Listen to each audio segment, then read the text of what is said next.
To let you know who we are. My name is Sarah and I work in marketing at CaminoWays.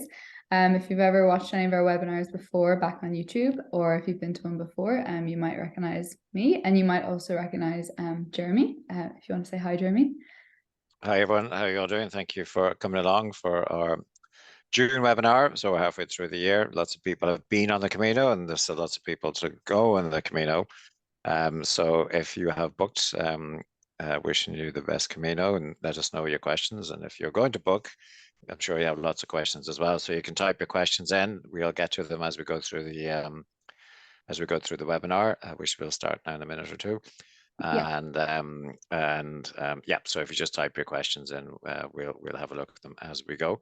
And other than that, I hope you enjoy. Yeah. So I wrote a little message into the chat, but just if you could keep yourself on mute just during the presentation so there's no feedback issues, then that would be great. But if you have questions towards the end, like Jeremy said, you can type them in, or you can also unmute yourself and ask. And don't be shy, we don't bite, I swear.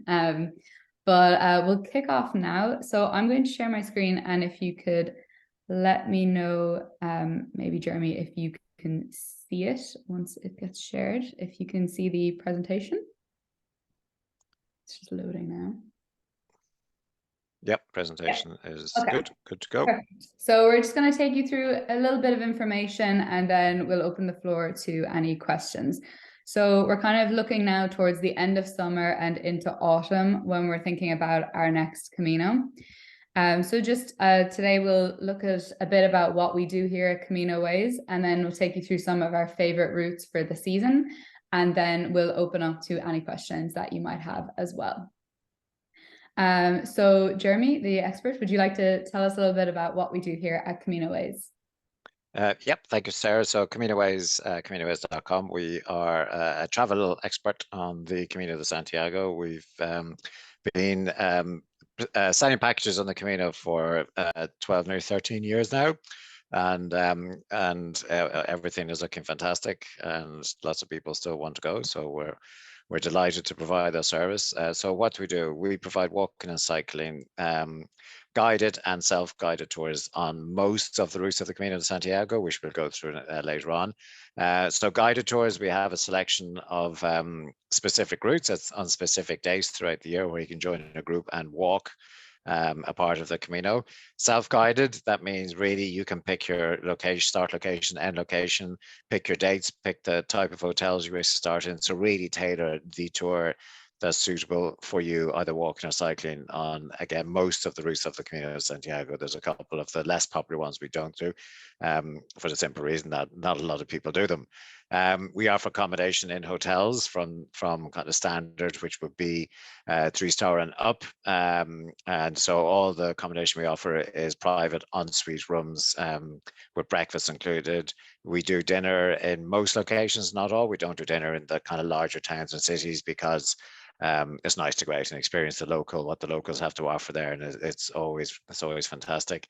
And then what people love us for is our luggage transfer. So while you're walking, we will pick your bags up at your hotel and bring them to your next hotel. So when you arrive in your next hotel, your luggage will be waiting for you in the lobby. And so that means you just carry a little day pack and the implements you need just for that day while you're walking. And then we also include a 24-hour assistance number. So if there are any issues with anything at all, you can give us a call. It is 24/7, and we will assist you if we can. Usually we can. So that's essentially what we do. Obviously, we do a lot more, and obviously consult with you and talk to you about the type of trip you want, where you want to go, when you want to go, maybe give you some advice and guide you in the right direction, and then support you with any questions or any advice that you need while you're making your decision. And then obviously when you do create the booking or make the booking, we're there to kind of guide you through how everything works, and as much as we can. So that's pretty much it. Great, Jeremy, thank you. And just a note on the 24/7 assistance, as we have had questions about this before, this is primarily for issues related to luggage transfers or other kind of hotel issues you might have. It's not an emergency line. So if you find yourself injured or in need of emergency assistance, like the police or an ambulance, please do call the emergency services, not us, because we are based in Dublin and we won't be able to help you from there. The number 112 is what you need for European emergencies. Just a little note on that, just in case. Hopefully nothing bad would ever happen, but it is always good to know. And great, Jeremy, do you want to take us through some of the routes on this map? Yeah, so what's showing here are the main routes of the Camino de Santiago. There's obviously more. We also do the Via Francigena in Italy, and we do that from Lucca, which is just north of Tuscany, all the way to Rome. That route actually starts in Canterbury in the UK, all the way across France, over the Alps, Swiss Alps, and down to Italy. But we don't do that. But we do it from Tuscany all the way through to Rome. It's a fantastic route. That's one you don't see on this map. But primarily on the Camino, what you see here, the most popular routes. The French way, the Francis, which is in kind of the yellow, going from Saint-Jean-Pied-de-Port, which is in France, but then the first day you walk across the Pyrenees into Spain, and then you travel the 760 odd kilometers to Santiago de Compostela. Just above that, you have the northern way, or the Camino del Norte.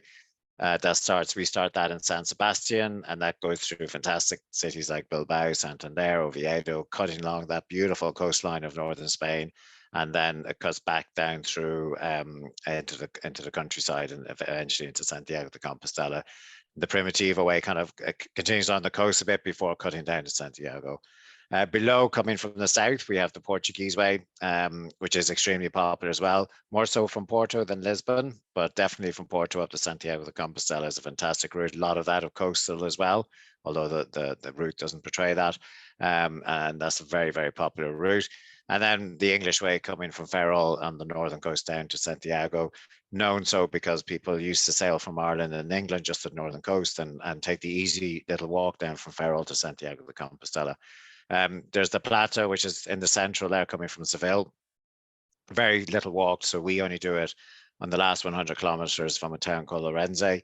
But it is that from Orense to Santiago is really stunning. It's not that well known, but if you're looking for something a bit different with amazing scenery and not that populated, this I would highly recommend. So there's a really brief overview of the routes, and we're going to a little bit more detail on specifics, which are great routes for autumn, and the reasons why later on. Okay, thank you very much. So as Jeremy said, we're going to take you through some of the best routes for autumn. Now, autumn is considered, it's probably one of the most pleasant times of the year, which has made it increase in popularity over the years. Obviously, depending on what you're used to, some people find the summer a little bit too intense for walking. I know myself, you know, I'm Irish. 15 degrees after that I'm too hot. So if you're walking all day, a lot of people will veer towards spring or autumn. Particularly September, October are lovely times to walk. If you're getting to the end of October into November, it's going to be a lot quieter. The season is ending and there aren't as many facilities open. But yeah, so autumn's kind of your peak. It's beautiful, the weather's still lovely. Obviously there will be a little bit more chance of rain, but if you're sweating all day, it's probably not the end of the world to get a little bit wet. So the first one we're going to look at is the Camino Finaste. So a lot of people actually use this as an add-on to another Camino, whether they're walking the French way or the Portuguese way. It is the only route starting in Santiago. So it would be something a little bit different, especially if you've already done a portion of the French way or the Portuguese way.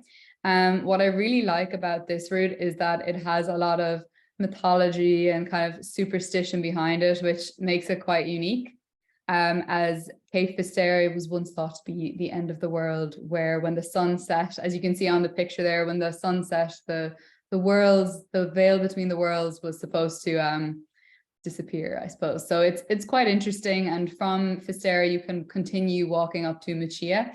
So it is quite a lovely route, and you can actually do it in reverse as well. You can do it on its own, or alternatively, you can add it on to another one of the routes. So this one is lovely at this time of the year. And yeah, well, yeah, sorry, sorry, just pop back there. And somebody's actually, Emery just asked if we can do, if we do partial routes and not take the full 35 kilometer walk of, let's say, the full 35 days of the French way. We do with the self-guided tour. You can pretty much pick and choose where you want to start and finish. Most of the Camino is broken into weekly sections. So usually you start in a major town or city and finish in a major town and city. And this is a prime example of that, because Santiago de Finisterre is just under a week. But if you continue to Moxie, it is a week and maybe a bit more. So you can literally pick and choose where you want to start and finish.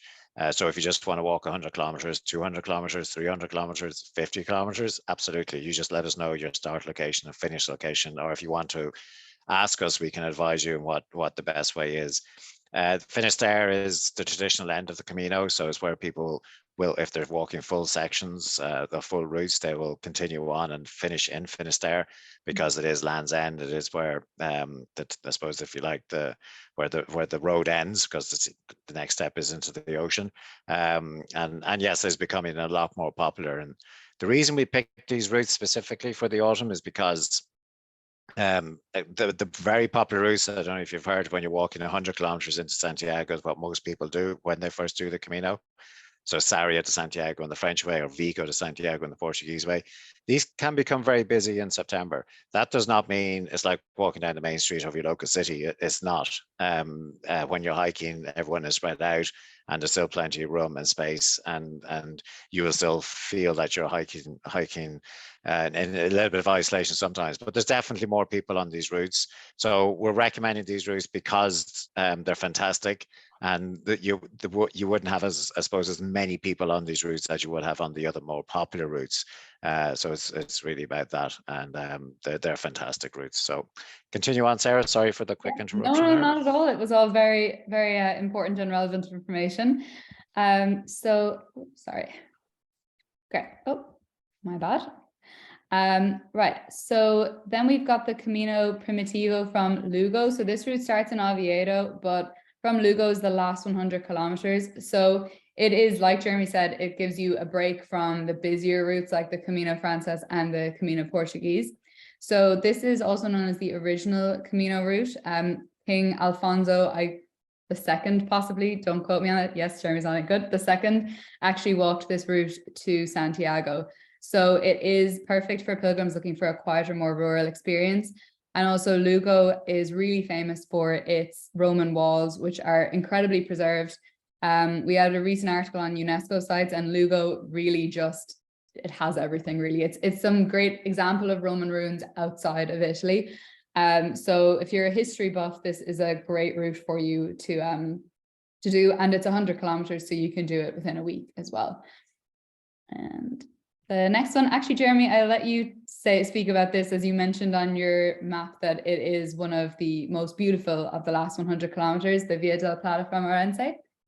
Yeah, it is. So it's coming from the south on the Via de la Plata, which is actually the longest of the kind of continuous Camino routes, because it comes from Seville, right in the south of Spain, traveling all the way through the center of Spain, and then finishing in the last 100 kilometers from Orense.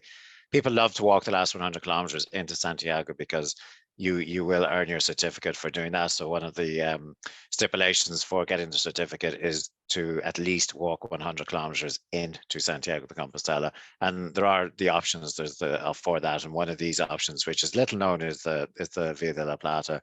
So really stunning. Orense is a spa town, so I definitely recommend an extra day there before you kick off on your walk. And then you spend the rest of the week walking through fantastic countryside, river gorges, wineries, stunning scenery. And so it's really, yeah, it's for me, it's one of the most kind of rural, in a rural sense, one of the most scenic of all the routes. And if you like a bit of isolation, you're definitely not going to see as many people. But as you get closer the last 2 days into Santiago, you kind of join up with the other routes, and then you get the kind of the atmosphere of everybody coming into Santiago, which I think is fantastic as well. So it gives you a good sense of everything, really. So for me, it's a route that should be much more utilized. And because there's not that many, I suppose, hotels or casa rurals, as we call country hotels, rural hotels on this route. So it's really good for kind of 1 to 6 people. Anything above that can be a bit challenging. But I think as this route becomes more popular, they'll start to see more services pop up on it, as has happened on the other routes. But yes, definitely one of the good ones. Great. Thank you, Jeremy. And then we have got, I don't know what's going on with my computer today, the Rota Vicentina, also known as the Fisherman's Trail. So this is an alternative route away from Santiago. It's not one of our traditional routes, But if you are looking for magnificent cliff views, this is the one for you. It starts in Porto Covo and goes to Sagres, down at the tip of southern Portugal. It is a little bit challenging in places. So if it's your first hike, it's not maybe the one for you. But if you're interested in bird watching, there's some great opportunities for bird watching. And as you can see from the photo, the coastal views are absolutely splendid. And on the map, you can see it just goes completely down the coast. So if getting into Santiago isn't a priority for you and you're just looking for a really gorgeous coastal trail, this one could be a real option. So it's the Fisherman's Trail. Yeah, the Fisherman's Trail or the Rota Vicentina. It's kind of a little bit like Finisterre. It kind of goes down to Cape St. Vincent, which is the most western part of the European continent. So people may know it for it's very famous for surfing. It gets massive waves, and a lot of people will go there for surfing. But as you walk down through this route, Sarah's exactly right. It's a stopover for migrating birds. So specifically around the autumn time of the year, you're going to get a huge amount of that, and stunning scenery, very coastal, and then you finish in the Algarve. So not a bad place to kind of spend a few days after a long, tough walk.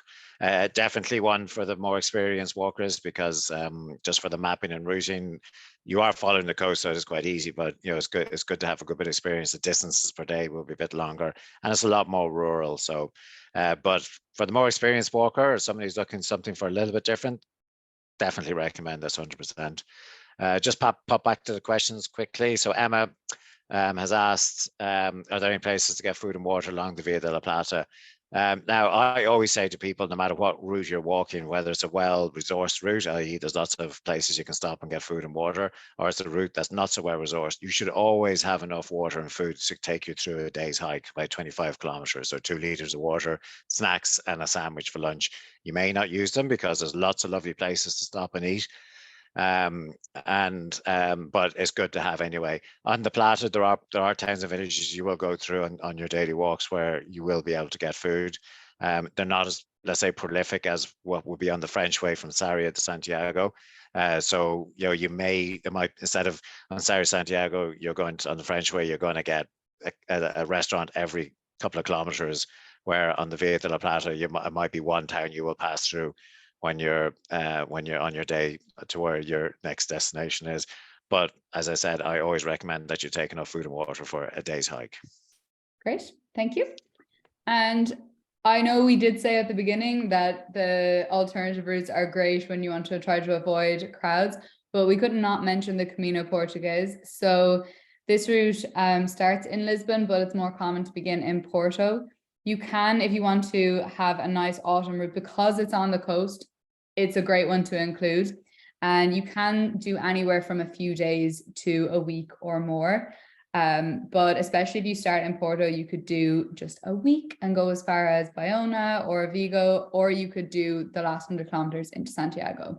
So what's great about this are the beautiful coastal views, but you also get to experience 2 different countries and cultures, because you're starting in Portugal and then you'll be crossing the border into Galicia in Spain. So you get a really unique opportunity to, cross country borders on your walk as well. So it's one I feel like we include it in every list, because it's almost up there with the Camino Frances in terms of popularity as well. It's a great route.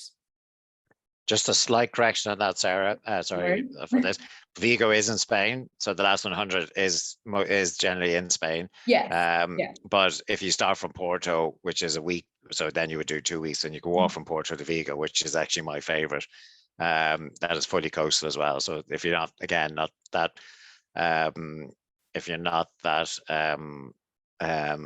concerned about finishing in Santiago de Compostela, or you already have done Porto to Vigo or Porto to Bayona, is a really stunning route. And as I said, you'll get to experience two different cultures from Spain into Portugal. I can't recommend that enough. Laura's just asked, how long is that route? It sounds great. I presume you mean the Cape St. Vincent to Cape St. Vincent. Off the top of my head, is 2 weeks, so probably around 200 kilometers. It could be a bit shorter than that, but I think that's what it is. And somebody else has just asked us there, what happens with if your plans change, what's the cancellation fee on a book tour? So if you book with us, Usually we ask for a booking deposit, which is 20% of the cost. If you're within 60 days, it's full payment, because full payment is then 60 days. We do have a cancellation policy, which you can see on our terms and conditions. So go into our website, use the magnifying glass on the top right, and just type in terms and conditions. You'll see our full terms and conditions. They'll also be attached to any quotation we send. And it does have our cancellation policy, which I suppose it kind of works. If you cancel a tour, there's a within 60 days you get a percentage back. If it's less than 60 days, you get less a percentage back, and then there's a point where you don't get anything back. Deposits are never refundable. There's no things like postponements were brought in for the COVID emergency. They didn't exist before, and now the COVID emergency is finished. They do not exist now. What we do is we strongly advise that you take out travel insurance when you book with us.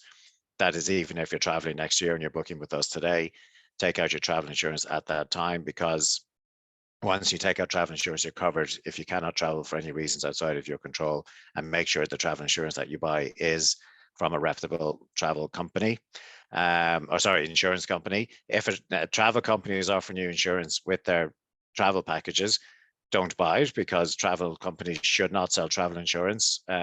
We are a travel company, not an insurance company. So the travel company that's selling insurance is just reselling a package that you probably don't know what the full coverage is. So I strongly recommend that you buy travel insurance from an insurance company. There's usually some in your local area. And most, if you have health insurance or insurance of that type, they will probably also sell travel insurance. So check with them, because you'll already have a relationship with them. I think that's very important. It's a bit like car insurance. You don't buy the car from the insurance company and then buy insurance from a car company. Always buy your insurance from an insurance company. Yeah. So just covering that question there. And a great thing about travel insurance is that it is actually quite affordable in terms of the scale of insurance types in the world. I just want to touch on, we have mentioned a few routes, and we have still some availability on our 2023 guided tours. Guided tours are really great if, let's say, it's your first Camino, or if you like to do the idea of doing a Camino with a group of like-minded individuals. So we have 4 at the moment that are running tours. We've got the Camino Francés last 100 kilometers. There's availability on almost all of our tours until the end of the year. So August, September, October. Obviously, September and October are really nice times and pleasant times, and this is our busier route. We also have availability on the Camino Portuguese, the Vigo to Santiago. So September, October 8th and October 15th. We have 1 tour left for the Camino Finaste, so September the 9th. There is limited availability on this tour, so if this one is interesting to you, the one we showed first, and if it's something that you are interested in, I would look into booking that sooner rather than later. And finally, as Jeremy mentioned, we do have tours in Italy. So the Via Francigena in Tuscany, we have availability on our September 9th tour. So the guided tours, again, we have it on our website. I'll pop a link in, but they're great. You'll never have more than 20 people on your tour with you. So they're really great for meeting other people. Yep, as we move on to the next slide, I'll cover just a couple more questions. So Kathy says she's just booked the Portuguese coastal from Porto to Santiago. If you've booked with us, thank you very much. I hope everything is good, and keep in touch with us if you need anything. And if not, I hope we have a fantastic adventure, which you will. As everyone on the Camino says, buen Camino. And then Rose, what is the average kilometers a day for an experienced hiker? Experienced hikers will always tell you that their average kilometers a day or will differ greatly. It really depends on what you're physically able to do. And I've met fitter people in their 80s than in their 20s. So and that's that's just how, I suppose, how you go, and that's what it is. The average day on a Camino walk is about 20 kilometers. Some days can be longer, some days can be shorter. You should be able to do that in 5 to 6 hours hiking. So 3 hours in the morning, nice long lunch break, 3 hours in the afternoon. When hiking, you should always take 15-minute break when you're for every hour you walk. It's just going to keep it up. Then the trick is training, obviously. So train as much as you can. And then the other thing people, I suppose, don't realize is that anyone can go out and walk 20, 30 kilometers in a day. The trick is being able to do it the next day and the next and the next. So you need to build up your stamina. So try when you're training to do some consecutive days hiking, carry a bit of extra weight in your backpack and find a good hill to walk up. Because then when you get to Camino, you're going to feel like you're floating on air. It is challenging. It is something you need to train for, but it is very, very, very doable. And as the days go on, when you're hiking, you will feel that you're getting fitter. So hope that covers that. It's a very brief kind of a very brief explanation of that, but there's lots of information on our website. If you go into magnifying glass on the top right, just ask the question. If we have an answer for it, it'll pop up. And we do have fitness plans, we do have fitness advice, we have packing advice, we have advice on your hiking shoes. So it's all there. Yeah, that's great. Thank you, Jerry. We finished the presentation now. So does anybody have any other questions that they would like to ask? You don't have to type them in. If you would like to unmute yourself and ask the question, please do. We have maybe 5 minutes, a bit more if. Yep. Yep. Kathy says she has booked with us. So is it? Yeah. Okay. Sorry. Yeah, so thank you very much. I think it was Kathy, was it? Yes, it was Kathy. Yeah, so brilliant. Thank you very much. Yep, so if anyone has any questions, now's the time to pop them in. If not, I will say that if you think of a question later, you can get in touch with us on Facebook. You can email info@CaminoWays.com. And we will be able to get back. Or if you're on any other social platform, you can drop a message. So we're always here to answer your questions, whether it's email, phone, and this webinar has also been recorded. So it will be up on our YouTube channel tomorrow. So you can watch back if you missed anything or you fancy listening to our voices again another time. But yeah, it's been really nice having you guys on. Thank you so much for joining. I don't see any more questions coming in, so we might leave it there. But yeah, thank you very much for your attention and wishing you the very best on your Camino. Thank you very much. Let us know if you need anything. Send us an email at info@CaminoWays.com or give us a call. This is my last presentation with Sarah because Sarah's off to New Horizons. So we've done some fantastic presentations over the past year or two. I really enjoy them, but take this opportunity to thank Sarah. Thank you, Jeremy. And the team here, very lucky to have her, and you're very lucky to have her last presentation. So thank you very much, everyone, and hopefully we'll see you on the Camino. Okay, thank you. Bye.